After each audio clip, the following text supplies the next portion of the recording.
Hola y bienvenidos nuevamente a un segmento que arbitrariamente hemos decidido llamar Radio Areíto, como parte de otro canal de difusión que estamos desarrollando para que ampliemos un poco las voces de los espacios que tenemos para hablar sobre patrimonio cultural y memoria histórica. En esta ocasión, nuevamente y lamentablemente, no contamos con la participación de Melissa Vargas, quien se encuentra reposando en su casa, pero esperamos tenerla pronto para el siguiente episodio. Sin embargo, tenemos la compañía de un importante invitado, el señor Víctor Durán, quien está con nosotros, el arquitecto Víctor, nos va a estar hablando, vamos a estar hablando sobre arquitectura popular, qué es, con qué se come eso, qué es arquitectura popular, qué no es arquitectura popular, etcétera, etcétera, etcétera. Y para arrancar este episodio, nos gustaría saber quién es Víctor Durán y qué vínculo tiene con el patrimonio cultural. Me toca a mí. Claro. No es fácil presentarse uno mismo, Como ¿verdad? usted se Pero sienta cómodo, tranquilo. bien, bueno, Oscar, arquitecto, ¿verdad? Ya tú lo dijiste, de profesión. Eh, Mi perfil dentro de la profesión es de no solamente como diseñador, sino también como historiador e investigador. Eh, Incluyo mi labor docente, ya como vivo en otro país cercano, Punta Cana. La se, República. se me hace difícil venir a impartir docencia. Pero ese es mi perfil hasta ahora y en ese sentido, sobre todo en la docencia, el campo de la docencia, la investigación, me ha llevado hacia direccionado hacia el patrimonio cultural, hacia el patrimonio nuestro. Eh, Haciendo mucho hincapié, ¿verdad?, en la arquitectura popular, que es la más desprotegida de La más todo el vulnerable de todas. patrimonio que tenemos. ¿Qué lo lleva inicialmente a acercarse al patrimonio cultural? ¿Qué lo motivó? Experiencias docentes, profesores inspiradores, como es el caso de Doy Gautier, el arquitecto Ramón Martínez. En las aulas se va gestando esa semilla y creciendo, y ya uno entonces se queda como con el compromiso de desarrollar, ¿verdad? Muchas ideas que uno va anidando en las clases, o escuchando a los profesores, oyendo, leyendo. Yo era muy inquieto con el tema de la lectura, siempre motivaba a los demás compañeros de que página para la izquierda, porque no es muy, eh, ¿cómo te digo? No muy frecuente eso entre los alumnos. Y eso me llevó a mí a acercarme mucho a la parte histórica de la arquitectura, a la teoría que envuelve el hecho arquitectónico. Y por ahí camina el asunto. Algo que usted no ha mencionado y que me sorprende que no lo haga es que usted es autor de un libro que ahora habla sobre la arquitectura popular. ¿Usted no Sí. pudiera abundar un poco más sobre eso? Sí, bueno, precisamente el libro, me imagino que te refieres a Correcto. arquitectura popular dominicana, correcto, sí, porque habíamos editado también, habíamos publicado un compañero, arquitecto también, Manuel de la Cruz, un libro sobre artesanía que ganó el Premio Nacional de Literatura aquí, León Jiménez, en 2013. El de arquitectura popular precisamente eh, fue mi tesis. Fíjate cómo corrobora, ¿verdad? Lo que te acabo de decir, que en las aulas se fue gestando eso, porque ese libro fue realmente la tesis que yo presenté para obtener el título de arquitecto. Gracias a ese gran maestro, Emilio Orea, del cual yo me siento siempre un discípulo, ¿verdad? Me he sentido toda la vida un dichoso discípulo de maestro como Emilio Orea. Cuando vio el trabajo, pues me motivó, eh, y él mismo hizo la gestión por medio del Banco Popular, que fue que auspició el trabajo, y de tesis pasó a convertirse en un libro hasta ahora que ha cumplido como con un vacío, ¿verdad?, que existía Correcto. con relación a la arquitectura popular dominicana. Popular dominicana. Entonces, para quienes quizá escuchan por primera vez este término, No me estoy alejando, Mini, ¿verdad que no? ¿Qué es arquitectura popular dominicana? Eh, Fíjate, la arquitectura popular dominicana, o la arquitectura popular, ¿verdad? Pudiéramos, primero, en Je- términos general, Correcto. porque es lo mismo en todas partes. Eh, Fíjate que ha recibido muchísimas denominaciones. Se le ha llamado arquitectura vernácula, simple y llanamente, que es popular, ¿verdad? Hay un parafraseo que se hizo muy conocido entre Emilio y yo, aunque es idea de Emilio Brea, que dice que toda la arquitectura vernácula es popular, pero no toda la popular es vernácula, evidentemente. Quizá en el desarrollo de lo que vamos a hablar pudiéramos aterrizar, ¿verdad? Un poquito esa frase. Pero se le ha llamado arquitectura vernácula, arquitectura criolla, refiriéndose a- al sabor local que tiene, ¿verdad? Arquitectura mestiza, arquitectura anónima, en el sentido como de No tiene que, autor. bueno, lo tiene. Bueno, exacto. Lo que pasa es que no se, no se conoce a ese maestro de esos pueblos, pero Cirilo, Teodoro, don Bernabé, son grandes carpinteros y son evidentemente son los autores, ¿verdad? Y lo que hay es que buscarlo, esos nombres. En el libro de Poy y Gamber sobre el inventario de Puerto Plata, ellos hicieron ahí un homenaje bellísimo porque en ese inventario de todas esas casas de Puerto Plata eh, hay un listado de todos los maestros con una breve descripción y su origen, lo que indica que sí se sabe, no es anónima. El primero que me llega a la cabeza y quizá el más famoso es Roderick Arthur, ¿no? Sí, correcto, correcto.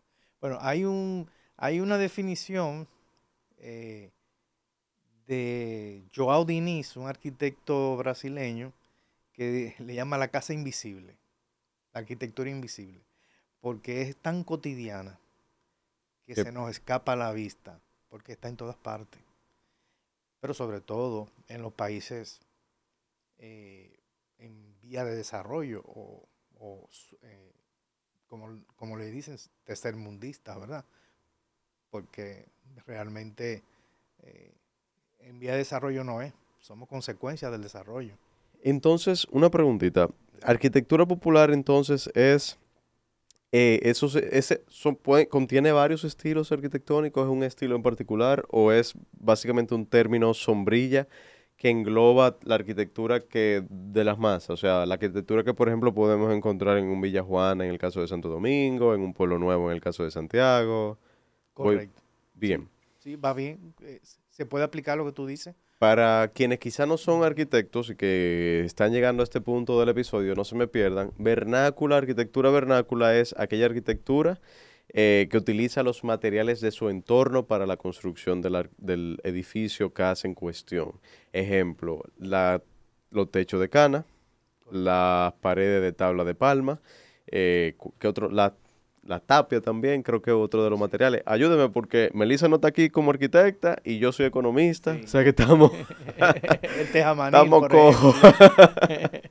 No te preocupes. El tejamaní Yo es te ayudo. otro. El tejamanil, correcto. Entonces, en ese sentido, algo que a mí me llama mucho la atención es que a pesar de que el término arquitectura popular puede abarcar muchas cosas, hay cierta arquitectura que no abarca la arquitectura popular, que es, por ejemplo, que por su término, una casa la casa Villa Doña Emilia que está ahí en Montecristi no es popular, o no, porque es una casa importada desde Francia, no, obviamente no todo el mundo tiene acceso a esos materiales y su estilo y por tanto no es popular. Las casas, por ejemplo, las que vemos en Puerto Plata, la casa Álvarez Perelló me parece en Santiago, eso no entra dentro de esa categoría de No, popular. evidentemente. Entonces, dicho eso ya vendría siendo más criollo.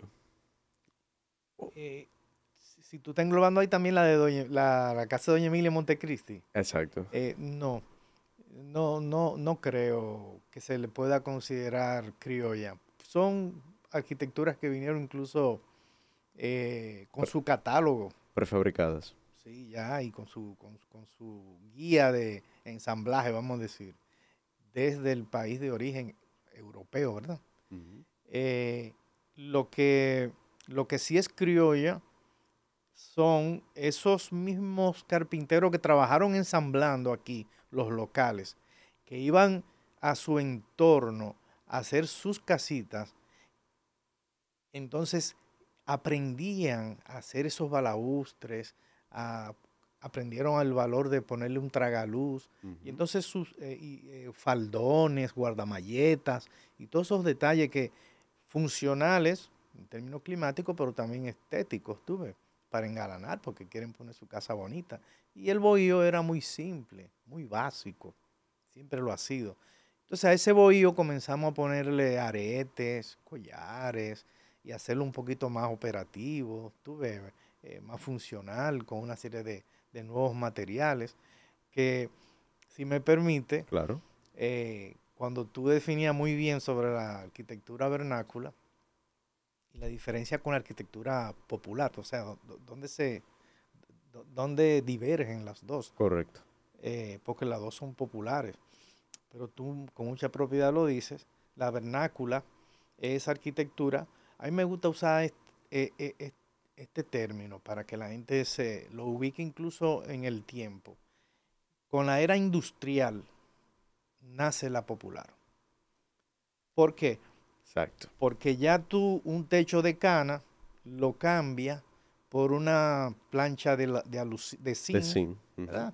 Esas maderas que tú cortabas en el monte a machete o con otro instrumento cortante, de repente ya tú tienes esa madera cortada, cerrada, que viene O se da el fenómeno que tienes un aserradero donde vas y buscas la madera eh, industrial, que no es una tabla de perfecto. palma.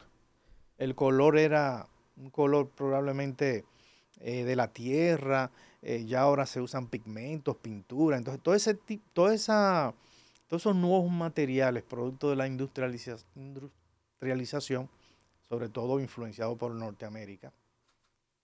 Fíjate que con el caso de la guerra civil en Estados Unidos, pues hay una migración hacia el Caribe enorme y estábamos unidos por el tema de la caña, correcto. Entonces, eso aquí, pues, fue un receptáculo y eso ayudó mucho a que esa arquitectura vernácula eh, fuera transformándose, pero transformaba los materiales, no transformaba por ninguna, todavía al día de hoy no transforma el esquema básico espacial, la tipología, vamos a decir con propiedad. ¿Tú ves? Para posicionar un Sí, poco en una línea de tiempo, pero no se me pierdan con la fecha a quienes nos están escuchando, arquitectura vernácula es desde el bohío que se desarrolla de manera orgánica, de manera natural, que entremezcla con elementos de los de las tres ramas culturales que llegan a la isla, y ya entonces la arquitectura popular se desarrolla, podemos decir, desde la década de 1890, con la llegada al país de los primeros ingenios, con la llegada al país de estas casas prefabricadas, todavía antes, se puede ubicar por los inclusive. 1860. O sea, tenemos también que entender Sí. 1800, vamos a ponerlo Ujú. 1870 y 70, ya, fin de la guerra de restauración, el país Perfecto.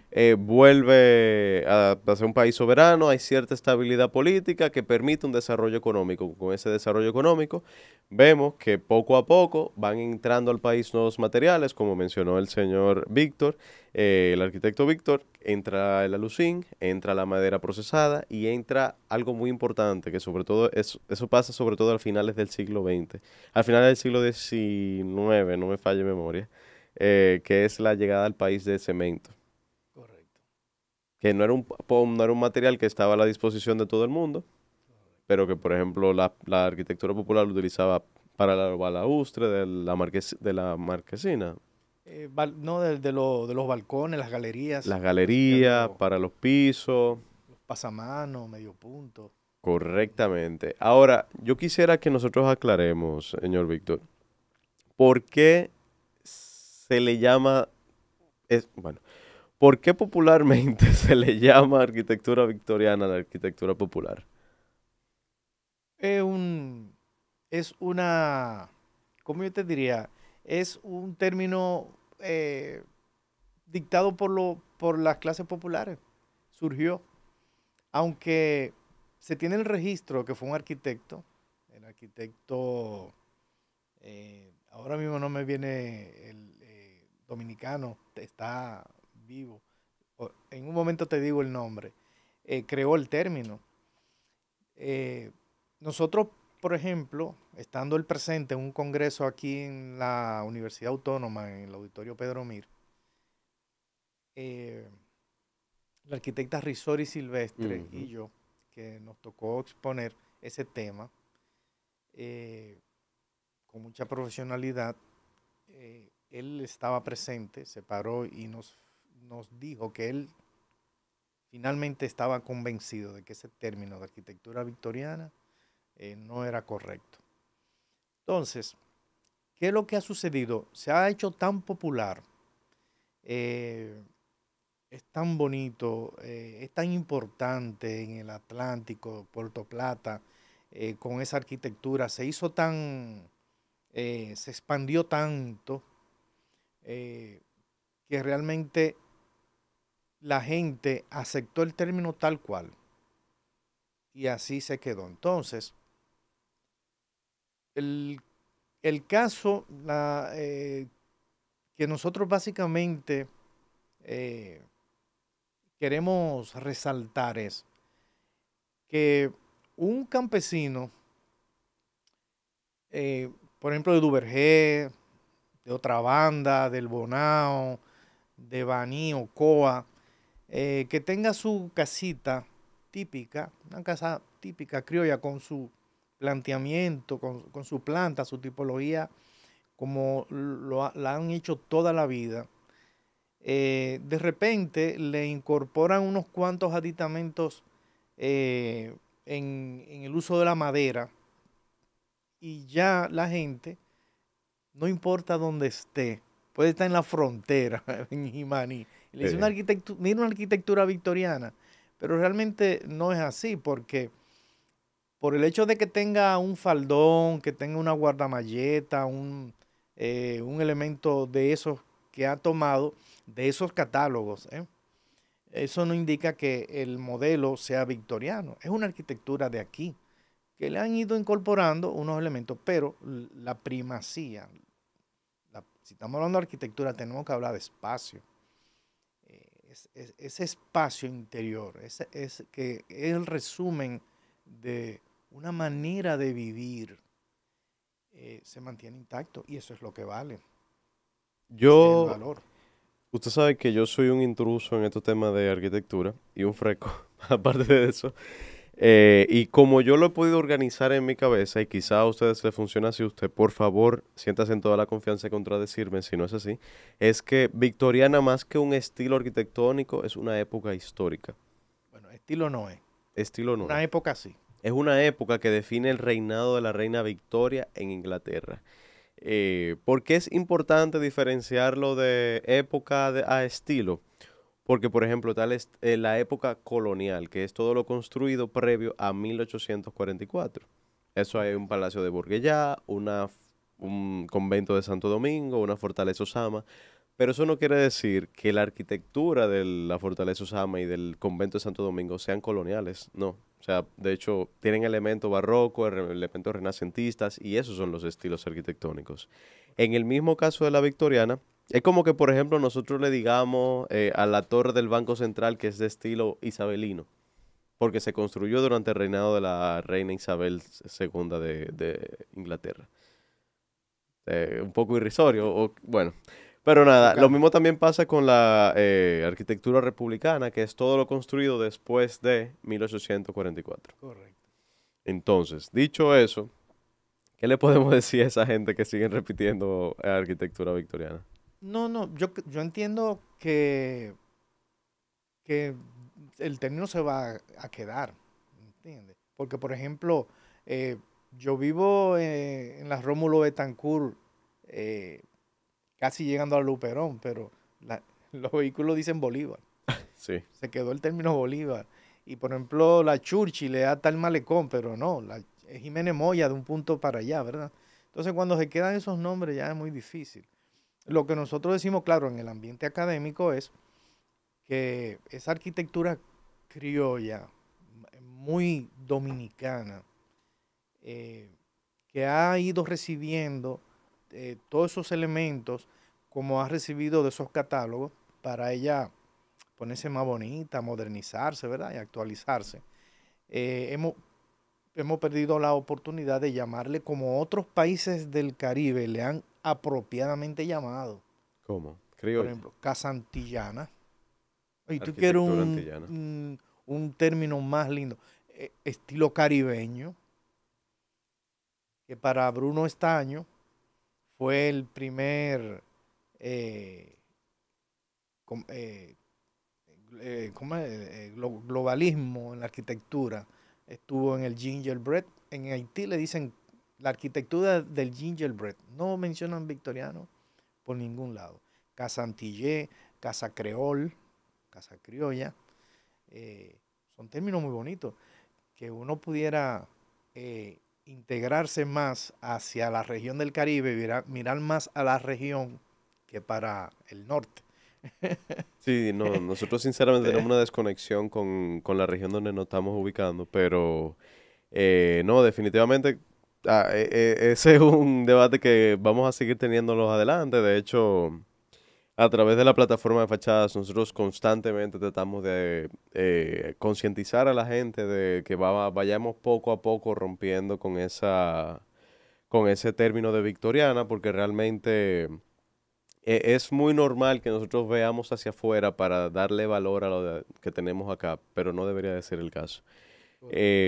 Bueno, y dicho eso, yo quisiera saber, ya entonces quedamos que la arquitectura popular se desarrolla a partir de la llegada progresiva al país de nuevos materiales de construcción, nuevas metodologías que llegan con estas casas prefabricadas y con obviamente una inmigración que llega al país a partir del siglo, desde finales del siglo XIX, 19. con obviamente conocimientos, nuevas metodologías de construcción y demás.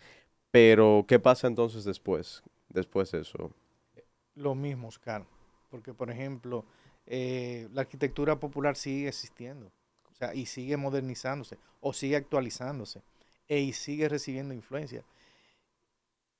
Tú tomas una planta del bohío, vernáculo, porque tiene sus techos de cana y sus paredes de horcones, o de palo parado, o de tabiques, o de tejamanil, o de tabla de palma, posteriormente, ¿verdad?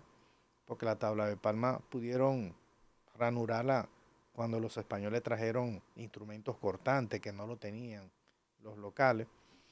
Eh, Cuando viene la madera cerrada y viene el zinc y viene el block y ahora el hormigón ciclópeo, que yo no sé por qué en el sur le llaman calicanto, que es el material que más éxito tiene, que es ellos ponen palos, horcones y parales, y entonces en zigzag van colocando alambres de púa, tapa y tapa, y le vacían un hormigón tosco.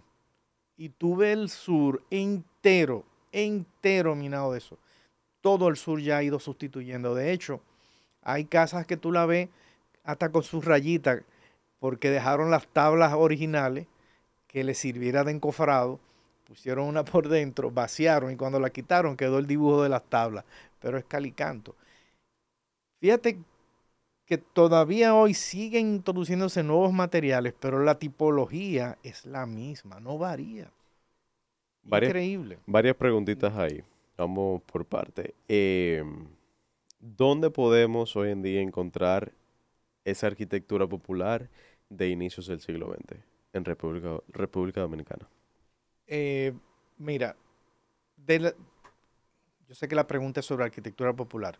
Arquitectura vernácula y arquitectura popular. Aquí hay lugares que son emblemáticos.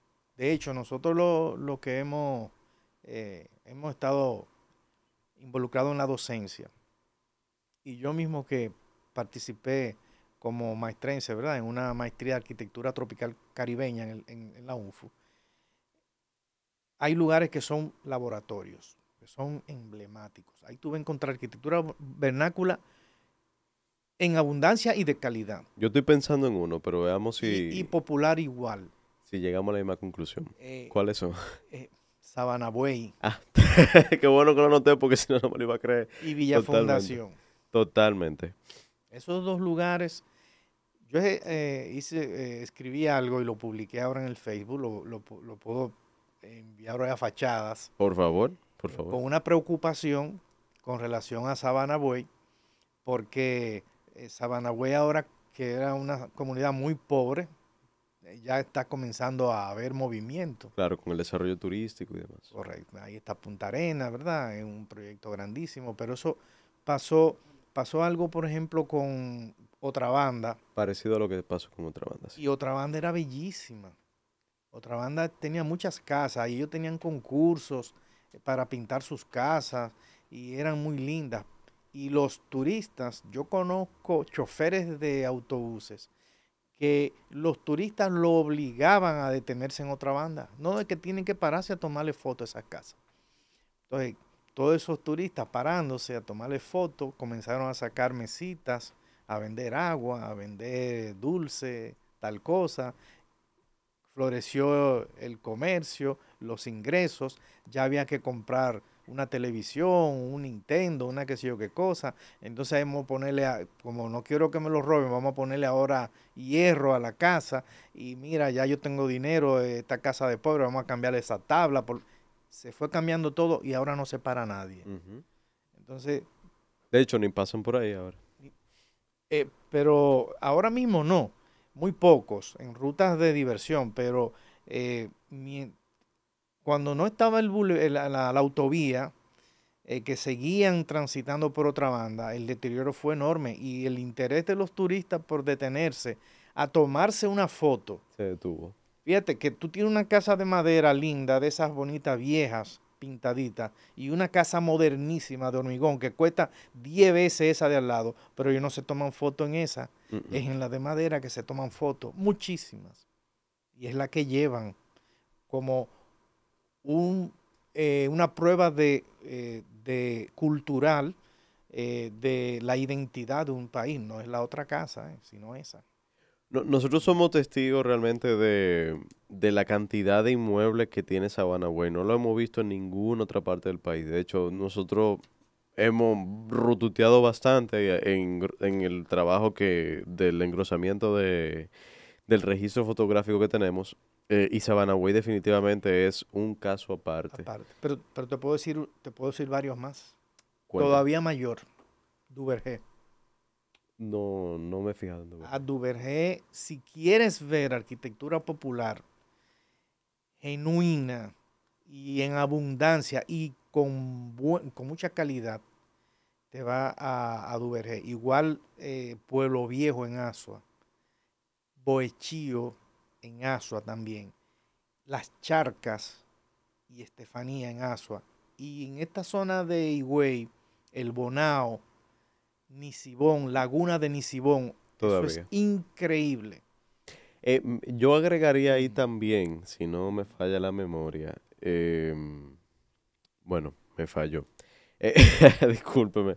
Pero no, definitivamente quedan lugares, quedan casos aislados dentro de las zonas urbanas. Sí. En el caso de Santiago, su centro histórico aún preserva unas cuantas, una buena, no unas cuantas, no voy a minimizar, hay una buena cantidad con las que se puede trabajar todavía y que se pueden conservar.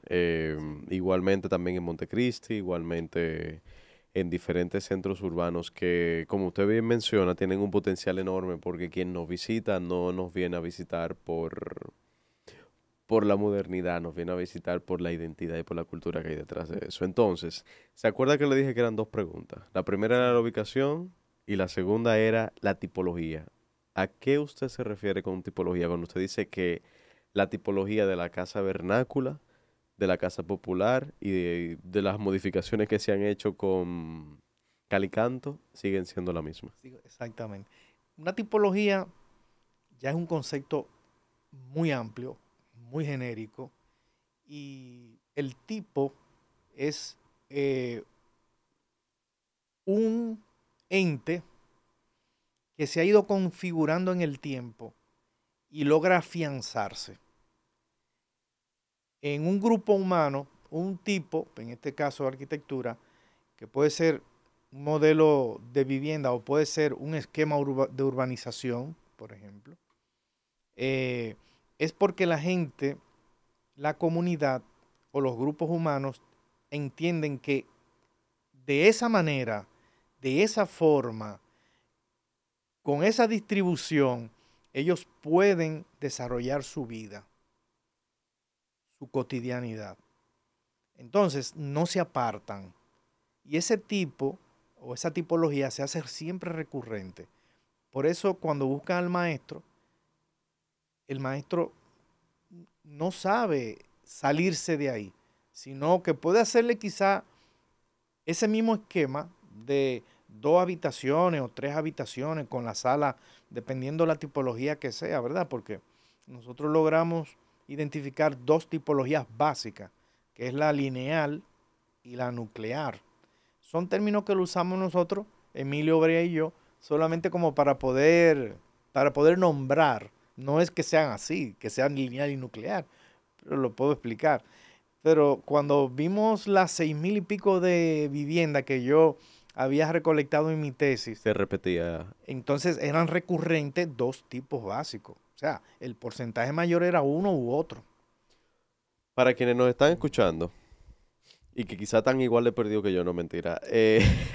Lineal es esa casita de madera que ustedes ven que es más larga que ancha. Es un rectángulo, prácticamente. Sí, sí, correcto. Tú generalmente entras por el medio, generalmente, no siempre, y de un lado hay una habitación, del otro lado hay otra habitación, Correcto. y al fondo, que generalmente es el patio, están la cocina, los baños, los servicios y la vida, el patio y la vida social de la casa. Correcto. Voy bien. Va bien, muy bien. Me tienen bien entrenado, entonces Melissa va a estar orgullosa de mí cuando haga este episodio. Tú lo has descrito perfectamente bien. Delante, si quiere, le pueden poner una galerita modulada ahí en la sala que quede en el centro como un sándwich, porque tiene habitación, como tú dices, muy bien, a la derecha y habitación a la izquierda. O puede no tener galería en el frente, flash totalmente, o puede tener una galería en todo el frente. No, eso no indica que la tipología haya variado, sencillamente ha variado la galería como aditamento. Después todo lo demás sigue igual. Y que también entender que este tipo de arquitectura es muy flexible en el sentido de que puede ser que la casa comenzase sin una galería y a medida que aumentaron los ingresos de la familia, pues se le construyó la galería. Correcto. Y generalmente las galerías que yo he visto, y me corrige si estoy mal, son en cemento. O sea que son posteriores a la construcción de la casa. Generalmente. Voy bien, entonces. ¿Cuáles son? Y mira, perdón. y déjame decirte algo, Oscar. Cuéntame. Así mismo como hacia adelante, y tú lo dijiste muy claro, bueno, ya la familia tiene recursos y puede hacer la galería, pues la hace adelante. Pero detrás, si la familia aumenta o los recursos también lo llevan a que ya yo no tengo una letrina, sino que yo tengo ya mi baño con mi inodoro, lavamanos y todo eso, y ya mi cocina no es de leña, sino que yo uso estufa con gas, ¿verdad? Entonces yo traigo eso más cerca porque se tenía lejos de la casa para que los olores de la letrina no afectaran y la leña, el humo de la leña. Al yo incorporarlo, entonces yo lo pego en la parte de atrás de la casa y ahí se llama culata. Excelente. La culata. Entonces tú tienes del frente el bohío en el medio. Entonces en el frente le incorporé la galería. Me llegaron unos chelitos, creció la familia, le pongo la culata en la parte de atrás. Y ahí se completa el rol. Y eso ya es la parte más recurrente en el país completo. O sea que estamos hablando de un tipo de arquitectura que es modular. Mucho antes de que estuviéramos hablando de arquitectura modular. Esa es una propiedad de la arquitectura popular y de la tipología que estamos hablando, la modularidad. Excelente. Mire, Así yo me voy a tomar mismo. el atrevimiento de no solamente Sí. poner el episodio de arquitectura criolla, porque creo que vamos a englobar más cosas ahí que no nos vamos a quedar solamente en lo popular. Pero algo que es interesante que me gustaría agregar a eso que usted menciona es el caso de Santiago, que es muy particular, que es la arquitectura criolla de ellos. Yo espero que Edwin Espinal no me cuelgue diciendo esto porque estoy hablando de un criterio personal, una opinión personal, pero la arquitectura popular de ellos comienza con un primer nivel, que generalmente era en madera. A medida que la familia iba aumentando en ingresos, ese primer nivel se cambiaba a ladrillo. Luego ya, y en ese primer nivel, generalmente se daba una dinámica económica residencial, o sea, perdón, comercial residencial de uso mixto. La casa criolla de Santiago no era de un solo uso, era adelante podía haber una bodega, podía haber un almacén y en la parte de atrás se daba la vida residencial, la letrina, la cocina, las habitaciones, etcétera. Ya cuando la familia alcanzaba cierto nivel económico o a medida que iba progresando de nivel económico, se le hacía un segundo piso Correcto. y Para esa la, se quedaba esa base de ladrillo que tiende a ser más antigua y un segundo piso de madera que era donde se movía, lo residencial se movía al segundo piso y lo comercial se quedaba abajo. la vivienda arriba. Correcto. Y había ponte tú que eran tres puertas, había una puerta que era de uso exclusivo para la vivienda residencial, para poder subir al segundo nivel. Correcto. Ventajas de esta tipología, de estas tipologías, perdón. De las tipologías, eh, la ventaja va a ser siempre para esas clases populares, porque ellos ahí encuentran su patrón. Ellos encuentran ya la conformidad de saber de que sus antepasados vivían así y ellos pueden, con algunos cambios, porque ha ido modificándose la tipología. Por ejemplo, antes no había vehículos, pero ya hay que incorporarle el vehículo, ¿entiendes? Entonces sufren modificaciones, aunque tú te das cuenta, yo como arquitecto lo leo fácilmente en la distribución espacial, que lo que han hecho es el mismo patrón de siempre, que lo han hecho más grande o que le han incorporado algo nuevo por la exigencia de la vida moderna, ¿verdad?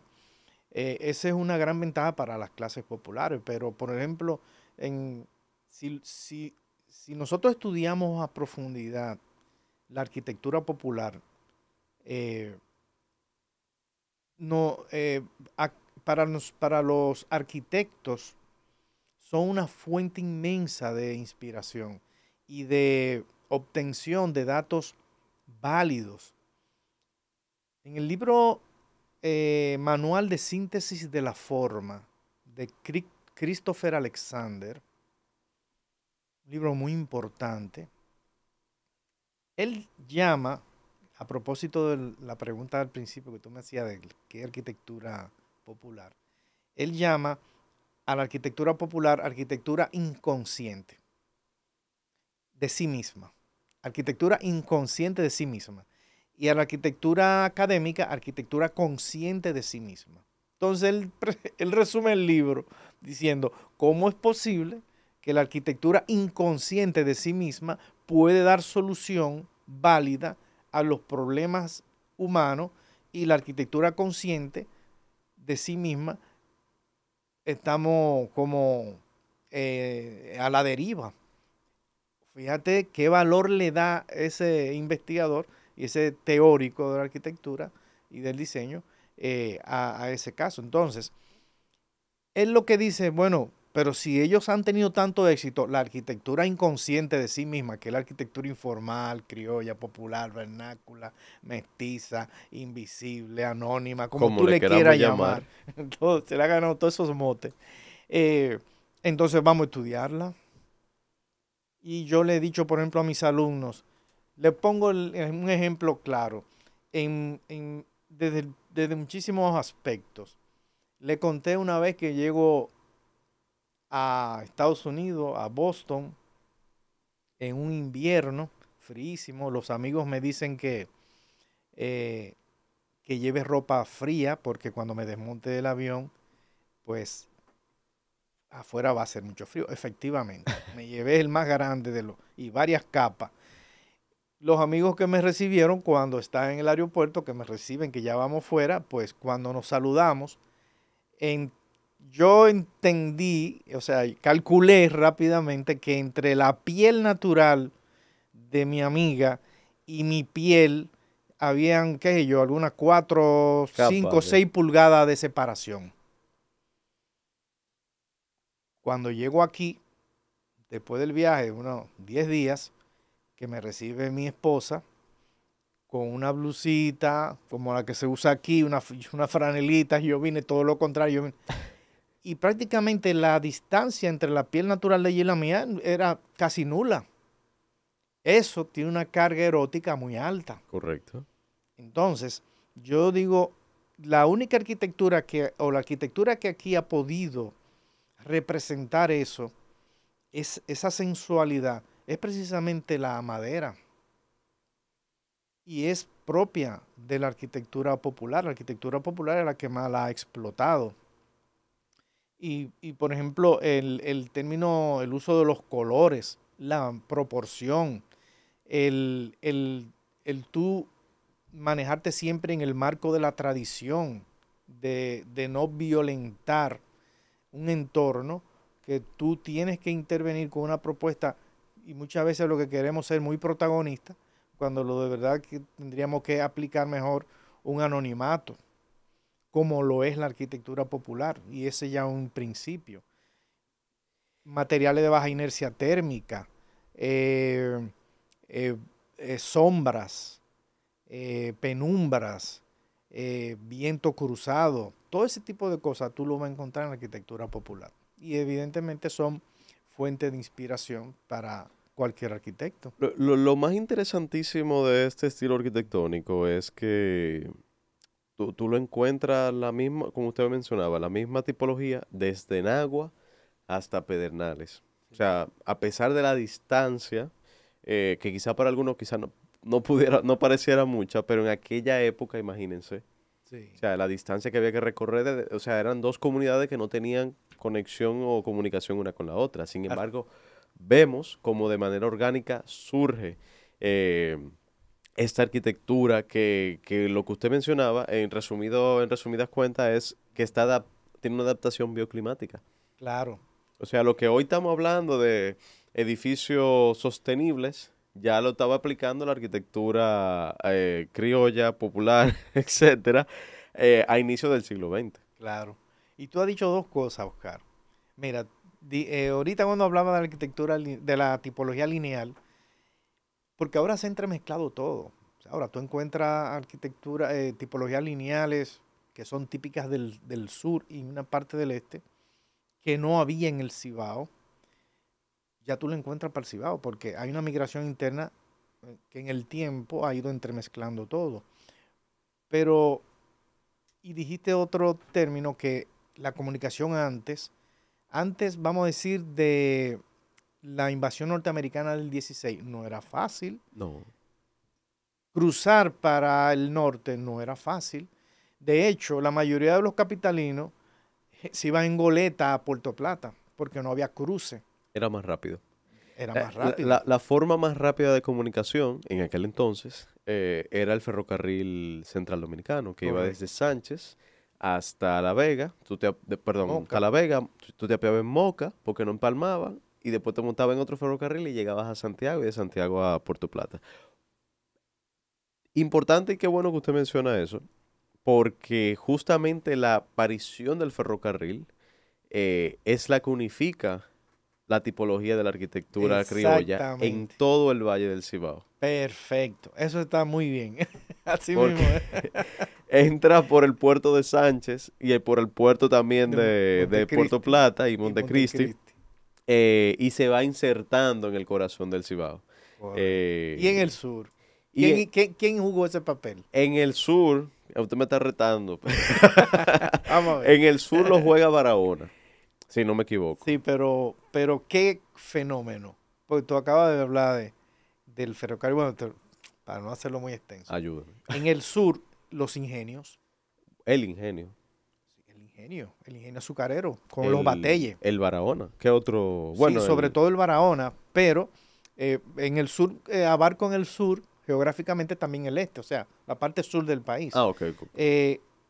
Mientras el ferrocarril unificó y propagó esas tipologías, todos esos detalles, esa dinámica constructiva, la fueron aprendiendo los criollos, la llevaron a sus viviendas, las recrearon en su imaginería, en su imaginación y todo eso.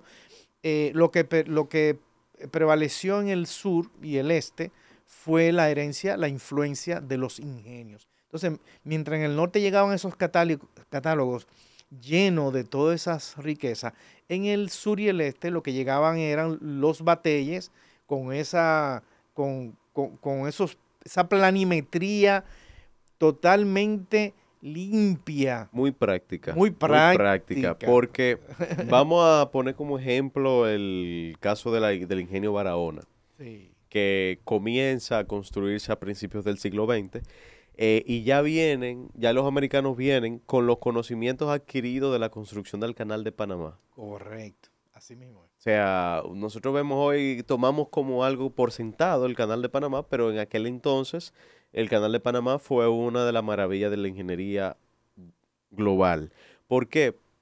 Porque tú tenías que insertarte en kilómetros y kilómetros de jungla, río, mosquito, calor, humedad, etcétera, y tú tenías que hacerlo de la manera más eficiente y utilizar una arquitectura que fuera fresca. Esa fue la arquitectura que llegó a lo que es hoy Villa Central, que Correcto. me parece que usted trabajó en una investigación con el señor Julio Peña Sí, de esa arquitectura de plantaciones, le dicen también. perfecto. Ese es uno, ese me parece Porvenir El, o hay otro, perdón, sí, Santa Fe el Porvenir de Santa Fe, en los San dos, Pedro de San Pedro, Macorís. correcto. No sé si se sobrevivirá alguno en la Romana, pero Sí, sí, todavía está ahí, el Central Romana, está ahí y mantiene mucha de su arquitectura. Y Manzanillo también, es un caso aparte, porque Manzanillo, Pepillo Salcedo, mantiene el mismo esquema, el mismo concepto norteamericano. En este caso, Bananero fue antes la conceptualización a lo que se expandió por todo el sur y el este dominicano, pero es una herencia de, y ahorita tú me preguntabas por la tipología, eran ya tipologías consolidadas, ya ellos dijeron, pero es que este esquema en el trópico húmedo funciona y además es fácil de ensamblar con la tecnología del balloon frame y el iron sheet, pues eh, que fue con la misma tecnología que los norteamericanos conquistaron el oeste, hablando así a grandes rasgos, ¿verdad? Para que claro. la gente comprenda, eh, y ya con unos esquemas espaciales eh, practicados y comprobados en Panamá, dijeron, nos fuimos con esto. Y, y fue Cuba, República Dominicana, Puerto Rico. Casas que estaban elevadas de la tierra, o sea, estaban soportadas sobre pilotes, tenían el elemento de los tragaluces, techos altos, sumamente ventiladas. Las casas de Villa Central en particular, las que son de madera por lo menos, inclusive tienen quiebrasoles. Sí, así mismo. Que son, bueno, uno le dice quiebrasoles, pero realmente es una galería rodeada por persianas para mitigar el efecto de la luz solar dentro del interior de la casa. O sea, la galería se vuelve como un espacio aislante y que mantiene fresco el interior de la casa, el interior residencial de la casa. Claro. Mm, antes que se me olvide, importante mencionar que no lo hicimos anteriormente, de que también el Peñón en Barahona Sí, contiene una buena cantidad de colección de arquitectura sí. criolla. Uvilla y el Peñón, eso es cierto. Y San José de Ocoa, que yo diría que es de todo lo que hemos mencionado, es la ciudad más grande o el pueblo más grande que mantiene una buena colección en muy buenas condiciones. No sé cuál ha sido el fenómeno ahí, pero sería digno de investigar para que ver si hay buenas prácticas que se puedan implementar. Correcto. Em, entonces, señor Víctor, antes que se nos acabe el tiempo, em, algo que usted mencionaba era, o sea, usted nos mencionaba que se sigue construyendo arquitectura popular en el país. Sí, correcto.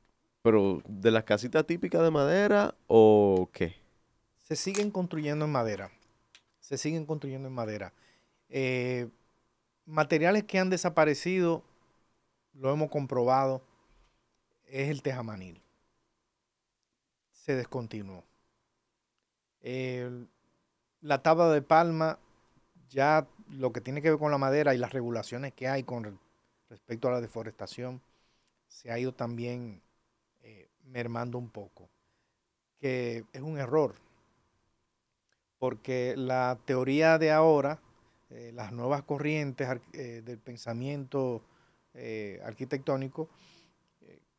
Hay arquitectos, por ejemplo, que llevan la delantera, como es Oscar Vélez de Colombia. Él dice que la arquitectura tiene que dejar de ser tan mineral, tiene que ser más vegetal, más vegetariana, porque lo vegetal se regenera, pero la mineral no. Estos edificios que están hechos con arenillas, areniscas, cemento, donde se devastan zonas y minas, no es irreversible. Pero la arquitectura de vegetal, bueno, él promueve el bambú y él dice que lo que tenemos es que sembrar bambú. Un ejemplo claro, en otro orden, pero que es lo mismo. Doña, que me alegró mucho que acaba de ganar un premio, la señora Expósito, en Gurabo, cuando tú tomas la carretera a Puerto Plata, la carretera, ¿cómo que le llaman esa? La Gregorio Luperón, o cumbre, panorámica o la turística. panorámica, exactamente. Ella está ahí ya subiendo.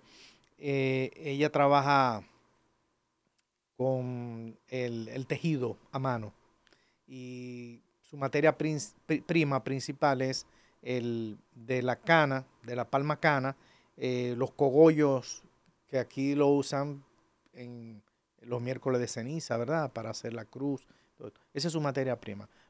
Y es un espectáculo ver a esta señora haciéndote un sombrero con una perfección sin mirarte, hablándote. Tú la estás entrevistando como tú me estás entrevistando aquí, te Y ella está termina un sombrero y te tejiendo. lo pone y ella ni siquiera lo ha visto.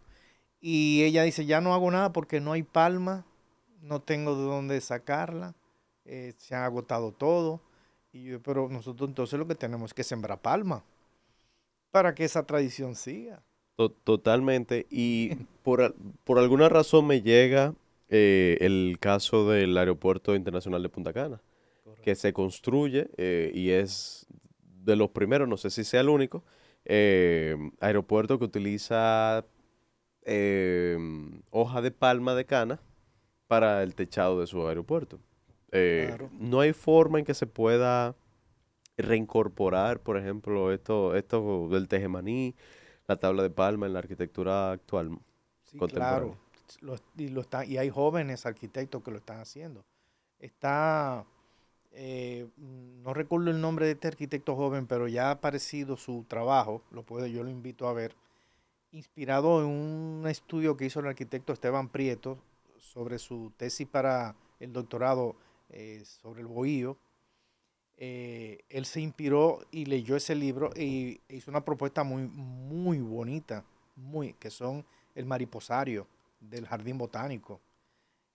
Es una obra increíble y es rescatando los palos parados, la galería sombreada, todos los conceptos que están ahí sobre el bohío, que él hizo extrajo, ¿verdad? Un resumen. Él lo tomó como principios de diseño y lo aplicó en ese mariposario. Es una obra digna de ver, no solamente el mariposario, sino la misma obra con su planteamiento, que los techos son de cana. Un estudiante a mí me preguntó una vez, profe, que estábamos dando clase de arquitectura popular, ¿y qué yo voy a hacer con toda esa casita cuando yo tenga que hacer un proyecto complejo? Y yo precisamente le dije, ¿cómo así complejo? Sí, un proyecto grande, dice tú, así como el aeropuerto de Punta Cana. Sí, dice, bueno, pues es un ejemplo. Yo trabajé con Oscar Inver, en la oficina de Oscar Inver, y Oscar Inver hizo estudios sobre el bohío taíno para hacer esa propuesta del aeropuerto Punta Cana. Entonces, un material que era supuestamente de los pobres, ahora Casa de Campo, te piden la cana obligado. Hay un caso que a mí me genera mucha risa. No sé si sea gracioso, pero a mí me genera mucha risa, que es en Puerto Plata. Hay un sitio, como un food court, que está hecho bueno, que me parece que reemplazó donde originalmente había una casa de madera. Y el interior del espacio que hoy en día es de cemento son réplicas de la casa de madera que hay en Puerto Plata, de la casa Zulu en específico.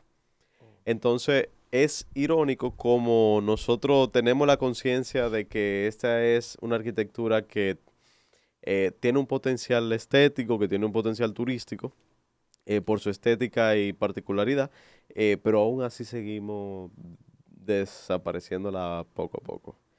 Eso es verdad. También me llegan a la mente dos choques grandes que tuvo o ha tenido la arquitectura popular, sobre todo acá en Santo Domingo, que el primero fue el huracán Sancenón, que lo hablamos sobre eso brevemente en el episodio con la arquitecta Mauricia Domínguez, donde hablamos, perdónenme, que el huracán San Zenón en 1930 arrasó con gran parte de esa arquitectura en madera que tenía la ciudad de Santo Domingo y generó un choque generacional tan grande que, o sea, se prohibió la construcción de nuevo de casas en madera o se limitó a ciertos espacios. Casas de madera que, por ejemplo, habían en Villa Francisca, Villa eh, Francisca, San Carlos, hasta en sí, el mismo Gascue, en el mismo La Primavera claro. y las, por ejemplo, las mismas casas donde se encuentra, donde antes se encontraba, donde hoy se encuentra el Ministerio de Cultura, que había un colegio ahí y desapareció. Entonces se pasa a lo que es la construcción en cemento en la ciudad de Santo Domingo. También el otro choque es el cierre de los aserraderos.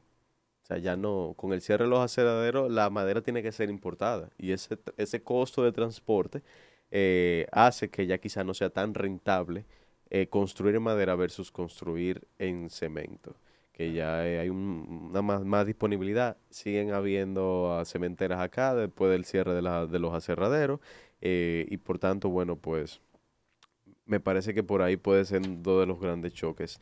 Ya para ir Ujú. cerrando, y porque se oyen ya los relámpagos, parece un tremendo aguacero que está por caer. En su opinión, cuál es el rol de la arquitectura criolla en nuestra identidad actual? Tanto aquí como en el Caribe, yo pudiera extenderme más de ahí geográficamente, pero tengo el aval de varios sociólogos como es Ortiz, bueno, los dos cubanos y José Benítez Rojo, eh, que plantean, bueno, José Benítez Rojo en su libro La isla que se repite, oye, mira qué sugerente el título del libro, La isla que se repite. Eh, para él, el concepto de arte en los caribeños no proviene de la cultura clásica, proviene de la cultura popular. Y lo enfatizó el premio Nobel Derek Walcott también en sus escritos. Y él entendía que era en las clases populares, en las manifestaciones populares, él hablaba del performance de las clases populares que nosotros encontramos nuestra identidad. Imagínate tú si personas de esa estatura ya han visto la importancia y el valor identitario que tiene esa arquitectura, que de hecho entendemos el arte a partir de ella, y nosotros lo podemos ver en todas las manifestaciones artísticas. Es, es, es tan evidente eh, como que aquí al frente tenemos el Mar Caribe. Y esa es la, para mí, porque te podría decir muchas otras cosas, pero para mí es la más importante. Es, Yo, agregando a eso que usted menciona, yo creo que, o resumiendo lo mejor, porque utilizando básicamente lo mismo que usted dijo, es que nos conecta con nos conecta con la región donde nos ubicamos, nos conecta como país, porque es una arquitectura que, como mencionamos anteriormente, se da desde Náhuatl a Pedernales y desde Pedernales hasta Nisibón, y nos conecta a nivel social, correcto. porque es una arquitectura que independientemente del extracto social en el que usted se encuentre, usted puede apreciar su estilo, su belleza, su arquitectura, sus colores y su aporte a nivel visual en nuestros centros urbanos. Ya definitivamente para cerrar, mi pregunta es, dentro de 100 años, imagínese que usted tiene una máquina del tiempo y usted se puede teletransportar. ¿Qué usted cree que pase con la arquitectura popular? ¿La seguiremos viendo? ¿Seguirá siendo relevante? ¿Seguirá siendo parte de nuestra identidad? ¿Seguirá transformándose con los nuevos materiales que sigan llegando? ¿O volveremos de nuevo a la arquitectura de madera? ¿Qué usted opina? Bueno, yo te podía decir afirmativamente las tres. seguirá transformándose. Se podrá, hay perspectiva de que precisamente por lo que te hablé de la corriente moderna de una arquitectura más vegetariana, menos mineralizada, salve eso, haga ese retorno hacia eh, hacia esa arquitectura tan de franela como nosotros a veces decimos que somos muy sensuales, pero es que también el brecheo fue a través de la tabla, no fue del cemento, ¿sabes? Y todo ese tipo de cosas. Y lo que te decía ahorita de la sensualidad que te da la madera, porque es que tú escuchas todo. Es muy permeable. Muy Es permeable, muy ¿tú permeable. comprendes? O sea que afirmativamente en las tres. Ahora, fíjate que de los pueblos que nosotros mencionamos, Sabanabuey, Villa Fundación, El Bonao, eh, que son comunidades que tienen un porcentaje alto todavía de arquitectura popular, paradas ahí, su base económica es baja. Entonces, parece ser que hay una relación entre eh, poco desarrollo económico y mantener esas casas. Gran desarrollo económico y tumbarlas.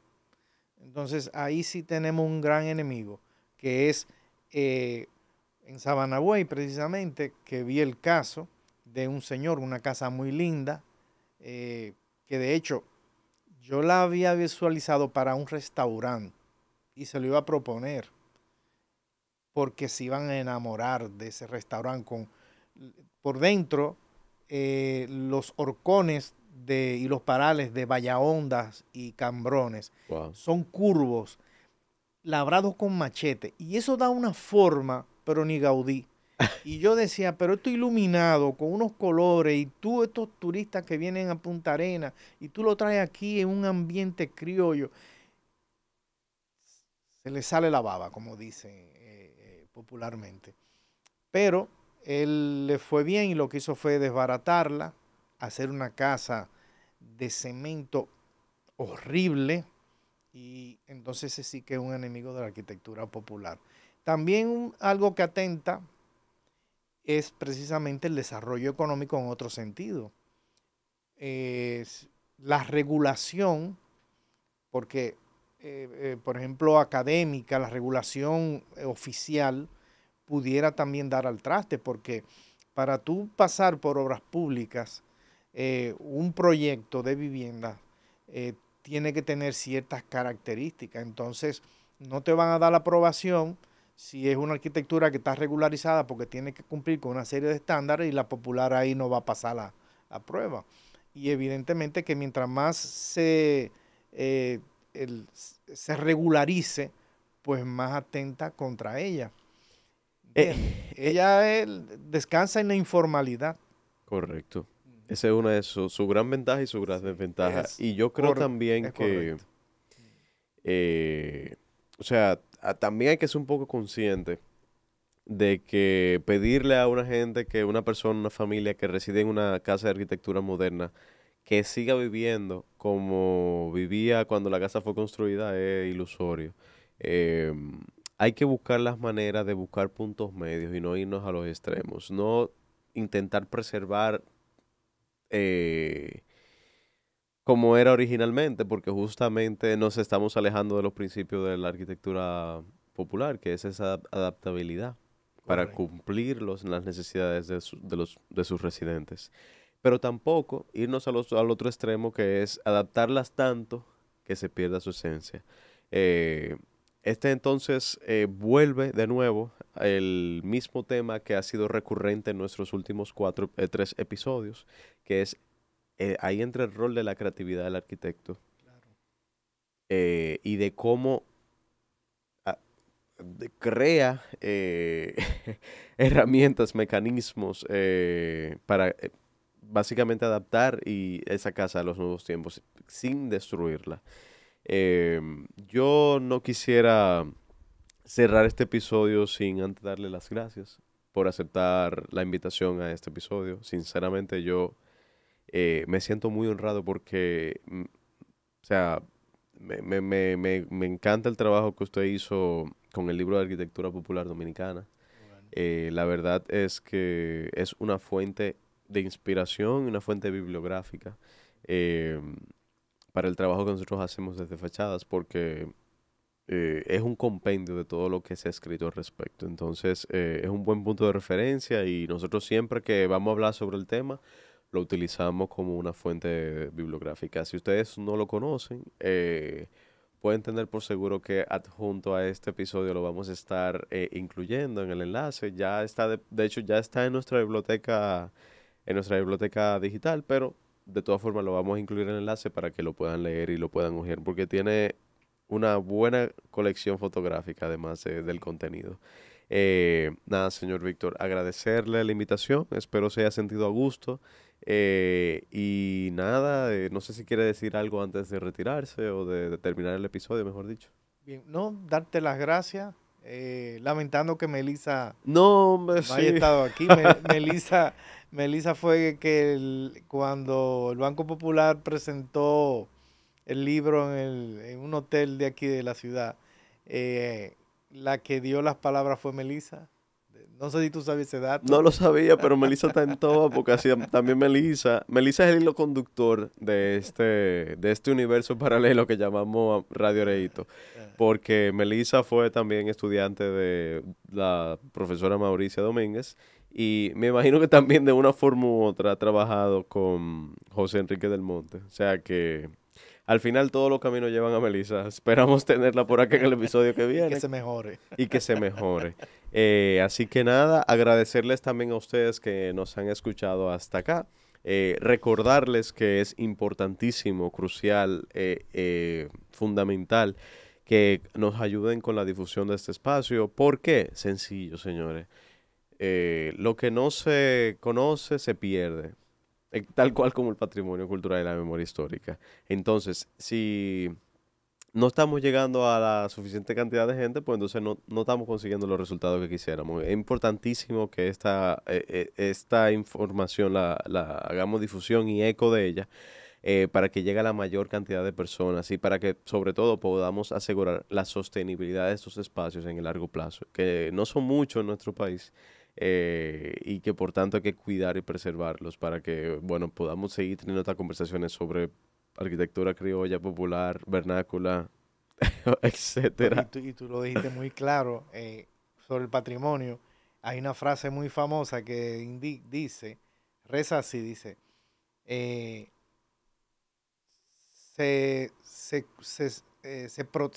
¿cómo es? Se valora lo que se conoce y se protege lo que se valora. Y con esa frase, yo creo que podemos terminar el episodio de hoy. Hasta una próxima ocasión. Adiós.